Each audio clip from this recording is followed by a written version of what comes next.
Kryetari i SPAK, Klodian Braho, raportoi këtë të mërkurë në Komisionin për Nismat Qytetare mbi ecurinë e zbatimit të rekomandimeve të miratuara nga Kuvendi me rezolutën e datës 30 tetor 2025. Ai theksoi ngritjen e një grupi ndërinstitucional për hartimin e një dokumenti strategjik që do të skanojë detajet e grupeve kriminale, si dhe njoftoi riorganizimin thelbësor të Byros Kombëtare të Hetimit. Rekomandimi i parë lidhet me analizën e grupeve të krimit organizuar. Për zbatimin e këtij rekomandimi është ngritur grupi punës brenda SPAK-ut, si dhe grupi ndërinstitucional me institucionet që disponojnë informacion dhe inteligjencë mbi grupet kriminale aktive brenda dhe jashtë vendit. Me mbështetjen e updatit si tap të prezencës së FBI-s dhe EUFOR-LEA 2, jemi në fazën përfundimtare të përgatitjes së vlerësimit strategjik të kërcënimit nga krimi organizuar. Ky dokument do të paraqesë karakteristikat kryesore të grupeve kriminale, tregjet ku ato veprojnë, mënyrat e veprimit, shtrirjen territoriale dhe ndërkombëtare. Ai do të analizojë dhe lidhjet ndërmjet krimit të organizuar, pastrimit të parave dhe korrupsionit. Synimi është që ky dokument të bëhet publik brenda këtij viti dhe të shërbejë për herë të parë si një instrument i hapur strategjik për orientimin e politikës penale, të analizës institucionale të bashkëpunimit ndërmjet agjencive legjizlatuese. Jemi në fazën e fundit përgatitore për hapjen e thirrjes për 40 hetues të ri. Përveç plotësimit të vakancave, synimi është dhe riorganizimi më funksional i ndarjes së brendshme të BK-s, duke dhënë më shumë peshë për punimit të informacionit kriminal, veprimtarisë operative taktike, gjurmimit të kriptovalutave dhe hetimit të krimit kibernetik. Ky organizim është i nevojshëm për të përgjigjur natyrës së re të hetimeve, ku provat digjitale, analiza financiare dhe inteligjenca kriminale janë po aq të rëndësishme sa veprimet klasike procedurale. Përveç thellimit të hetimeve financiare, një tjetër çështje e theksuar gjatë raportimit ishte rritja e efikasitetit për parandalimin dhe zbardhjen e krimeve zgjedhore. Gjatë periudhës 2021-2025, SPAK ka trajtuar mbi 230 materiale që lidhen me dyshime vepra penale zgjedhore dhe ka regjistruar mbi 150 procedime penale. Vetëm për zgjedhjet e vitit 2025 janë administruar 194 materiale dhe janë regjistruar 46 procedime penale, nga të cilat 5 janë dërguara në gjykatë dhe me 9 nderur, ndërsa 22 vijojnë të jenë në hetim. Këto dhëna tregojnë se strategjia task force ka rritur kapacitetin e SPAK-ut për të administruar indicjet në kohë dhe për të filtruar raste sipas kompetencës dhe për të orientuar më mirë bashkëpunimin ndërinstitucional.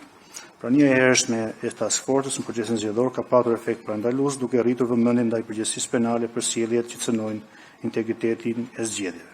Gjatë raportimit, kreu i SPAK ka përcjell një mesazh të qartë edhe politikës. Braho u shpreh se SPAK nuk komenton deklarata politike dhe se para ligjit të gjithë janë të barabartë. I pyetur në lidhje me hetimin që përfshin ish zëvendës kryeministren Belinda Balluku, ai theksoi se prokuroria e posaçme ka qenë e qartë për kërkesat e saj, ndërsa refuzoi të komentojë vendimmarrjen e kuvendit.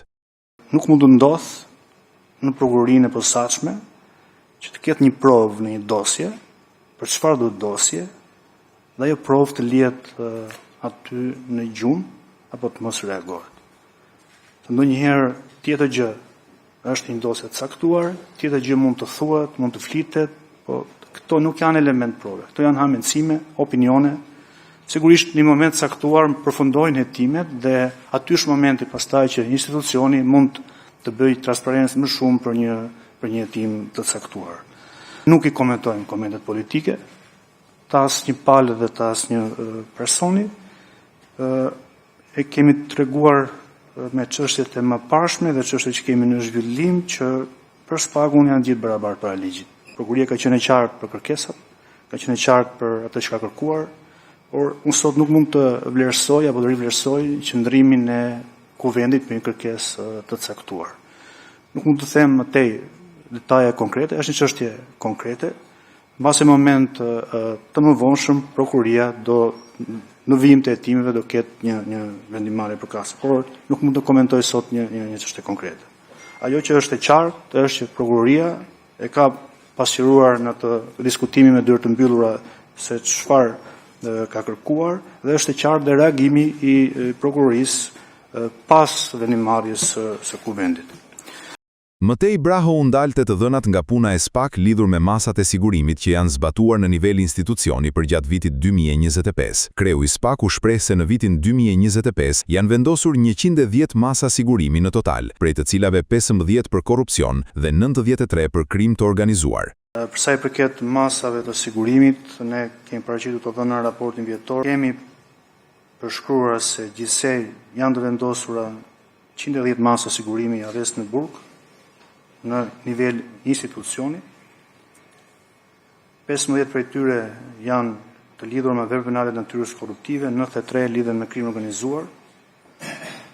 Mas sigurim munges janë 65 të pa ekzekutuara, ku vetëm 5 prej tyre lidhen me vepra penale të korrupsionit, të natyrës grup veprat e korrupsionit. Dhe pastaj numri tjetër që përket masave të sigurimit, janë 29 me masë sigurimi arrest në shtëpi, 78 me masa të tjera alternative dhe 152 persona janë pa masë sigurimi. Këto janë të dhënat që përmban raporti dhe këto janë masat që janë zbatuar. Masat e sigurimit arrest në burg verifikohen çdo 2 muaj. Pra çdo 2 muaj gjykata rishqyrton çështjen dhe çdo 2 muaj prokurori informon gjykatën për ecurinë e hetimeve dhe vazhdimsinë e nevojave të sigurimit. I pyetur nga opozita për dosjen Albanian Files, Braho u shpreh se askush nuk është imun për SPAK dhe se nëse dikush ka prova, t'i depozitojë në prokurorinë e posaçme dhe do marrë përgjigje sipas procedurës.